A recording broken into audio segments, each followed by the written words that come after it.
just synchronizing the audio.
E aí, argonautas, aqui é Daniel HDR e Fabiano Silveira. Isso aí. Certo?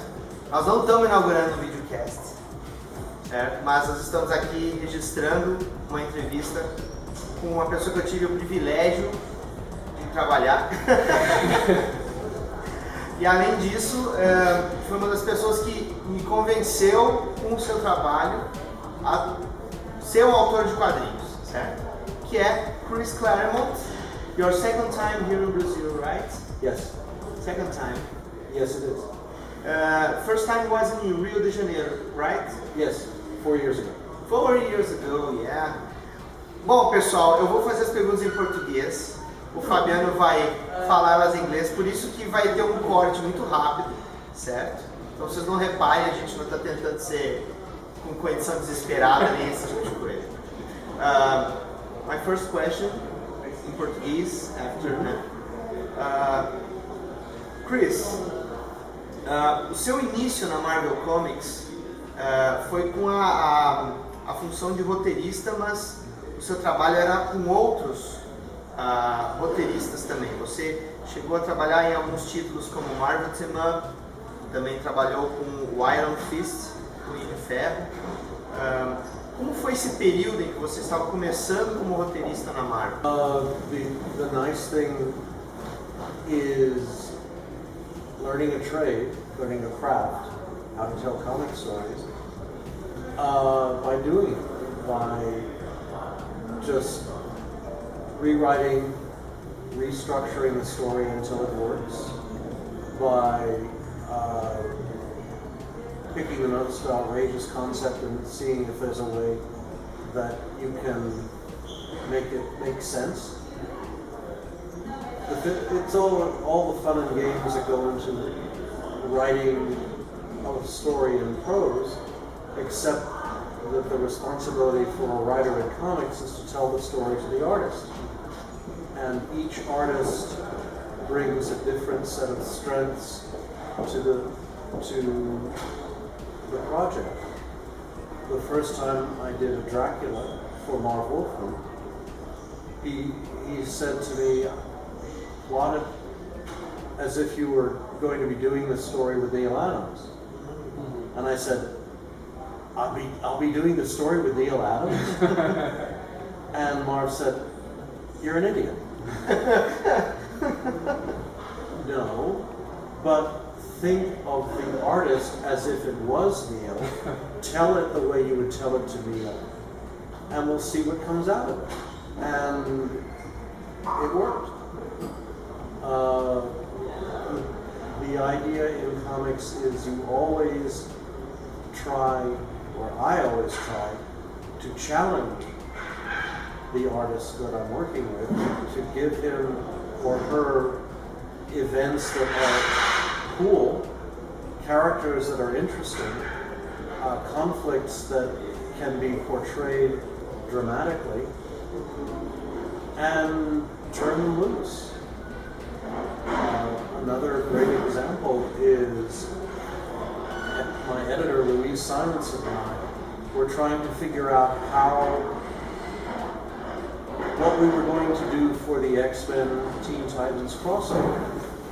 And I had an image in my head. And I told her that you start in space, and there's darkness, and suddenly this light appears, and it grows and grows and grows, and coalesces into the image of Jean Grey as Dark Phoenix. And the culmination of that was the character saying, "Who summons Dark Phoenix?" And then this great, terrible hand reaches in, and a voice that's equally great, equally terrible says, "I, Darkseid." At which point, Walt Simonson, who'd been walking by the door, stuck his head in and said, "Did somebody mention Darkseid?" And bingo, we had the story. We had the story, we had the artist, we had it all in that 5 minutes. It took another 6 weeks to hammer the bits together, but we were off and running from that point. And that's what you need, a key moment, a key visual image that will entice the penciler, and if you can entice the penciler, then you and the penciler together can entice the readers. I need to tell you, this story with New Teen Titans and the X-Men was one of my first contacts with the X-Men, and my mind exploded when I read it. I think this material and your work with Burt and X-Men makes me to decide to work with comics when I was a young, and after the death of my father was a penciler, was a comic book fan, and after his death, I started to create my own collection with my own comics. So this is one of my first and one of my most loved works. Thank you. Oh, amigo, pode passar. Pode, por favor. Desculpa, eu estava Obrigado.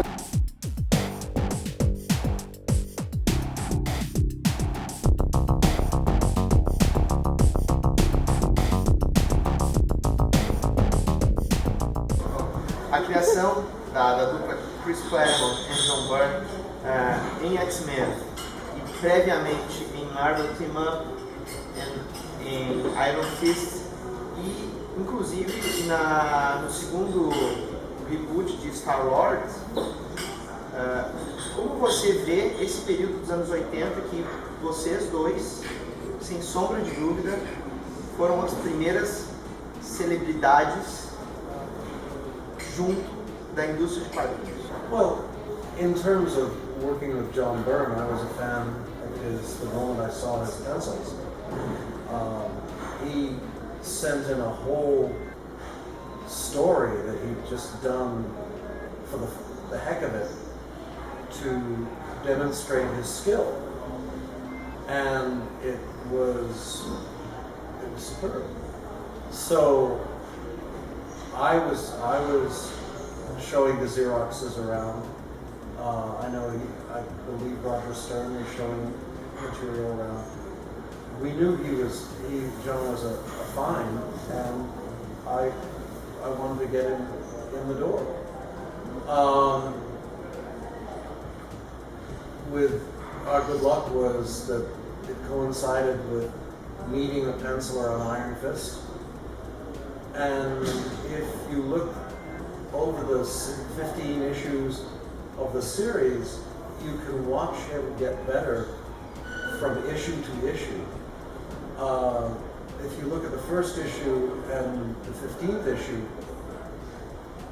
on some level there's no comparison because his ability to draw, the focus of the characters, the storytelling was so much better at the end of the run than the beginning, and yet all the potential was there at the beginning.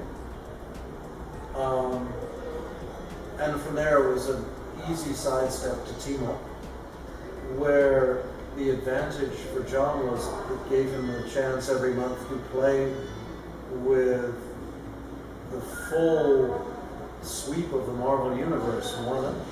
One issue, it could be the Wasp. Another issue, it could be Thor. And heck, Red Sonja, just for the hell of it. We got to do Luke Cage in Power Man Iron Fist. And then, of course, all that culminated in Star-Lord,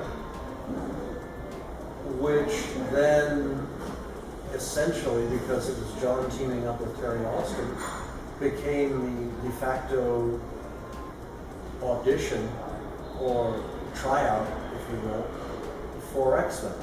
And when Dave Cockrum's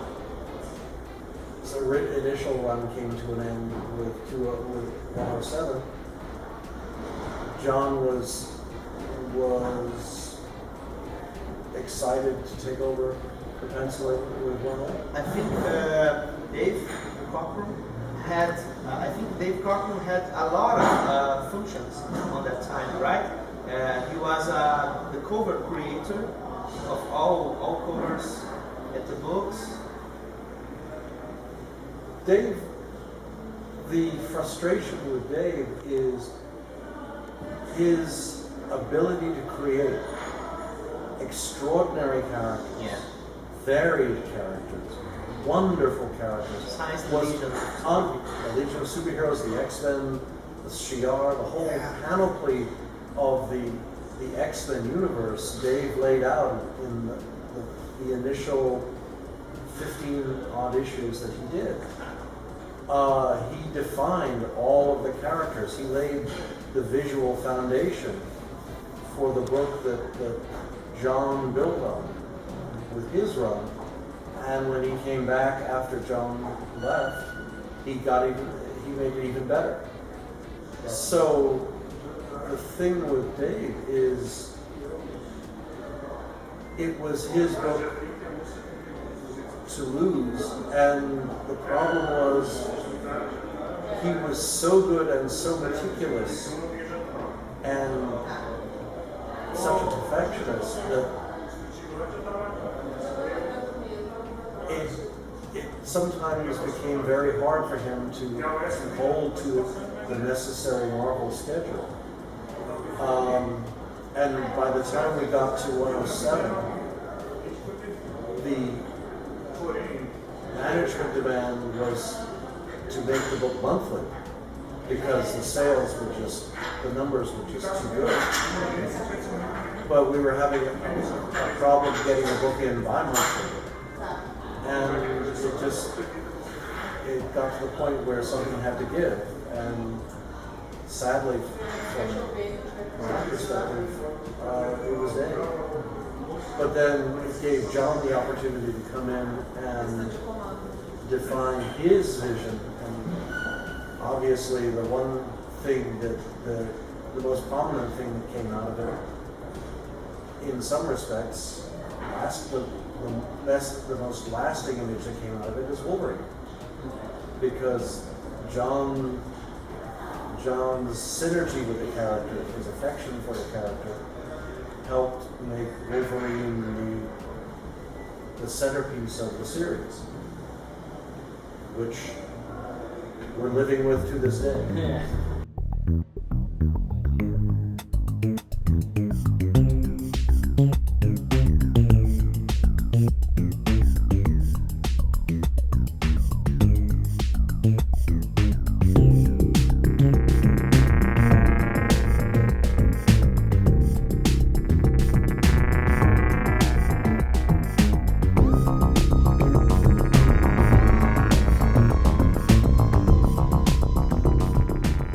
Em 2010 eu participei do teu painel na San Diego Comic Con e lá não pareceu muito confiante na questão do Joss Whedon e dos Vingadores. A tua opinião com relação a isso mudou? Como é que tá? Well, there you have, in a nutshell, the reason why Joss is Joss and I'm not. Reality is I've been a fan of Joss's work since I saw the first movie Buffy the Vampire Slayer. I have the entire series on DVD. I have enjoyed everything he's done, and I was really, really, really frustrated when Firefly didn't fly. Though the movie was fun, and now evidently it's coming back as a podcast. So I saw the trailer from San Diego. That looks fun. But I'm a Nathan Fillion fan, so what can I say? Joss has proven himself beyond all doubt. Obrigado. And I think it was a very apt moment at the Oscars 2 years ago when Robert Downey Jr. and Chris Hemsworth and Hawkeye and Hulk, I guess, when they all trooped out and said, "We didn't get any nominations. We only earned $1.5 billion with our film." Yeah.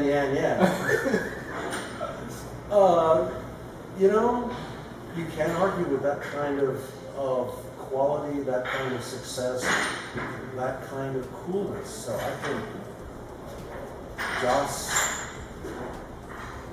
kicks ass, and mine is sore enough. Thank you.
Você vê hoje o desenvolvimento dos personagens da Marvel com as estratégias editoriais, né? No caso, tendo mudança de status quo de alguns personagens, a aplicação deles em equipes diferentes. Como é que você vê isso? Isso na Marvel mesmo? Na Marvel. My basic perspective is focused entirely through Nightcrawler. What Axel and the editors decide to do with the company as a whole, they just had a 3-day retreat where I assume they discussed whatever they have in mind for the next year or two.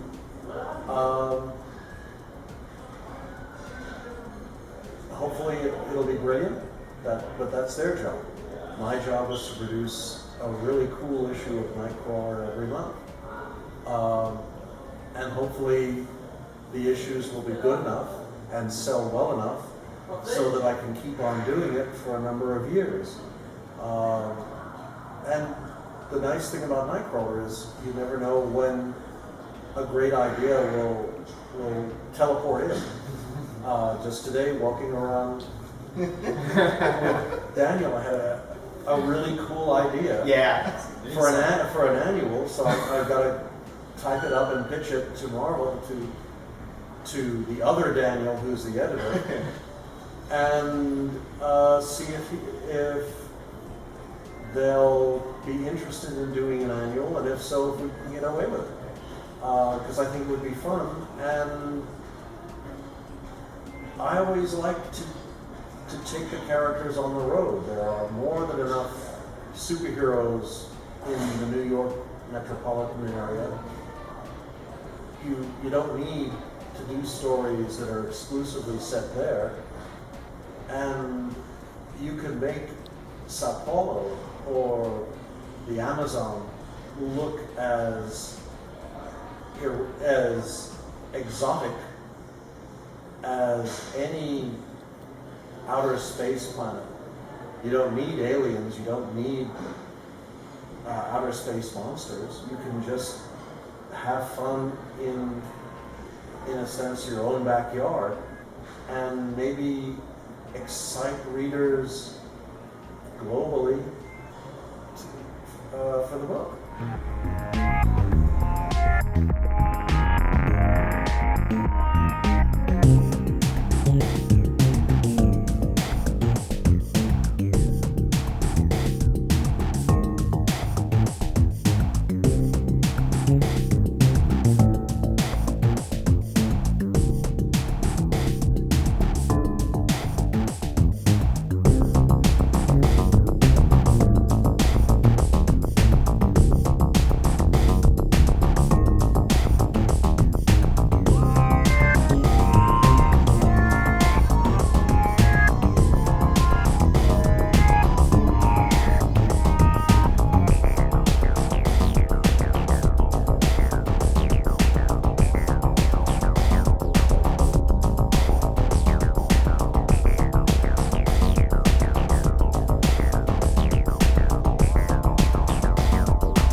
Chris, I'd like to thank you very much for this interview. Thank you for the inspiration have given us. Thank you, and I know our listeners and our viewers will appreciate it. Thank you very much. Pleasure was mine. E malandro, se tu quer saber mais dessa entrevista, você vai ter que assistir agora no Anime Friends.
I'm Chris Claremont. I helped make Hugh Jackman who he is today. And I want you to listen to Artcast. You'll love it.